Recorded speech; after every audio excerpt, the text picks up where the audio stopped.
President Bola Ahmed Tinubu has confirmed and announced the death of the Nigeria immediate past President Muhammadu Buhari at a London hospital at about 4:30 p.m. on Sunday, after years of rumours and speculations by the detained leader of the Indigenous People of Biafra, IPOB, Mazi Nnamdi Kanu, that the person that ruled Nigeria for the last 8 years died few years after he took over office on May 29, 2015.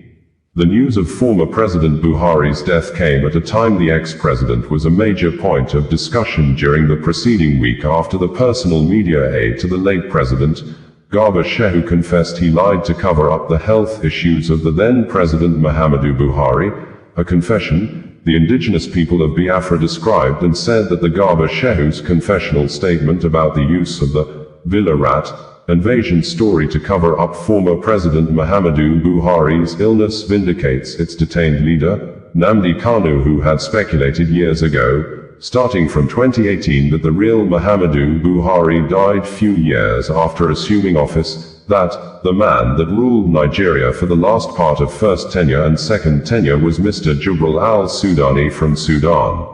In a statement on Saturday by the Biafra Group's spokesperson, Emma Powerful, IPOB said Kanu was the first to expose Buhari's health condition and was persecuted for it. The group described Shehu's confession as a delayed confession born out of guilt and irrelevance. Where was this honesty when the Nigerian people needed it? Where was this truth when IPOB and our leader were being vilified, jailed, and labeled terrorists for speaking it? If this level of deliberate misinformation had happened in any sane society, those responsible would be in jail for subverting the constitution, undermining national security, and deceiving the electorate.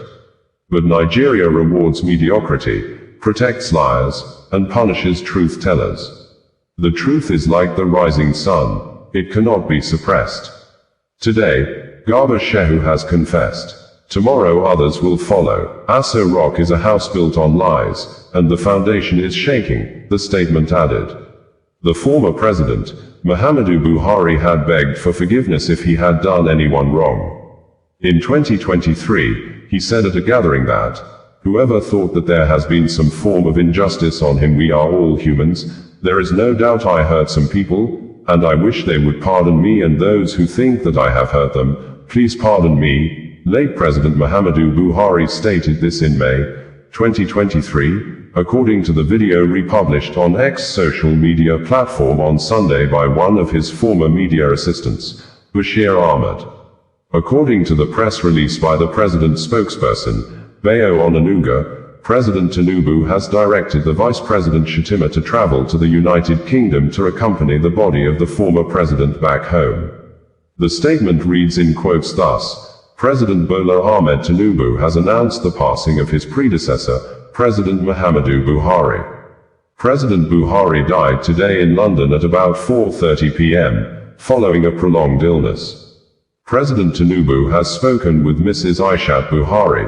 Anambra State Command of the Nigeria Police Force has repelled the simultaneous sporadic heavy gun shooting in Oko and Ekwulobia, when two separate groups of unknown gunmen engaged men of the Oko Divisional Police Headquarters in the Orumba North local government area in an early morning gun battle, and another group took over the Ekwulobia flyover bridge in the Aguata local government area of the state on Wednesday, resulting in the death of two members of the public and set ablaze the patrol vehicle of Agunaechemba, the state special vigilante group, which, police said one of the attackers was killed during the deadly gun battle. And on Thursday, the police issued new updates, stating that an additional AK-47 rifle has been recovered from one of the fleeing assailants, while Biafra armed group, the Biafra Defense Forces, in a tweet on Thursday specifically denied any involvement in the mass shooting at Ekwulobia, stating, "Those impersonating them will one day run out of luck."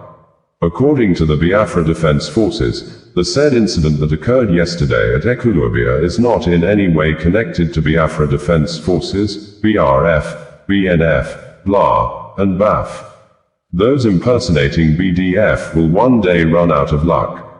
Biafrans beware. Anambra State Police, in a new updates on Thursday, said that the police-led joint security force at Aguata recovered an additional AK-47 rifle with a fully loaded magazine in the late hours of the 9th of July 2025. The weapon is believed to have been abandoned by fleeing armed criminals following a sustained pursuit by security operatives. This development follows a violent incident in which assailants opened fire indiscriminately under the Ekwulobia flyover and launched an attack on the Oko Divisional Police Headquarters earlier the same day. The Anambra State Police Command acknowledges and appreciates the continued cooperation and support of residents within the affected communities. Members of the public are urged to remain vigilant and promptly report any suspicious activities to the nearest security agency. The area remains calm and under control, with surveillance and intelligence operations ongoing to apprehend the remaining suspects connected to the attacks, SP Agunaechemba, Police Public Relations Officer, Anambra State Police Command stated in a press release on Thursday.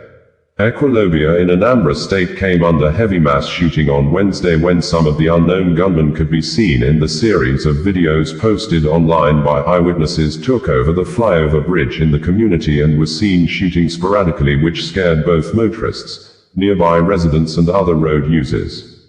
It was gathered that the shooting lasted more than 30 minutes. In some of the videos, a lifeless body was seen lying inside a commercial tricycle popularly known as keke, while another clip shows a man lying dead inside a shop with a pool of blood on the floor. Anambra State Police Command in a statement earlier issued on Wednesday, said that the Anambra Police-led security force contained a shooting incident in the early hours of today, the 9th of July 2025 at Oko and Ekwulobia flyover, Aguata local government area.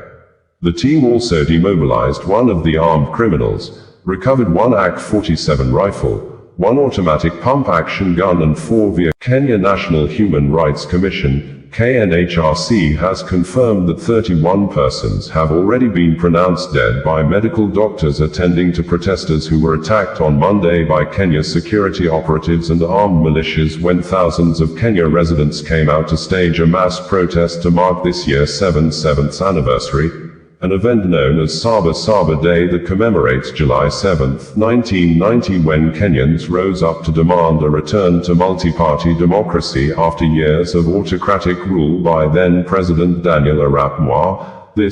The united opposition leaders called on all Kenya citizens to declare President William's Ruto government as an illegitimate regime that is an enemy of the people, hostile to the people, killing the people by thus boycotting all government functions and activities and delegitimize the government's businesses and actions, insisting 2027 is too far for Kenyans to wait before ending the presidency of Ruto. And in a swift reaction, President William Ruto on Wednesday visited Dagoretti, northern side of Nairobi, to inspect the construction of 540 housing units project at Kilimani Police Station, and during the visit, the president addressed the nation and declared those are apparent protesters who attacked fellow Kenyans, police officers, security installations and businesses as terrorists, stressing, such acts are a declaration of war and he will never allow retrogressive elements who want to rise to power through shortcuts succeed.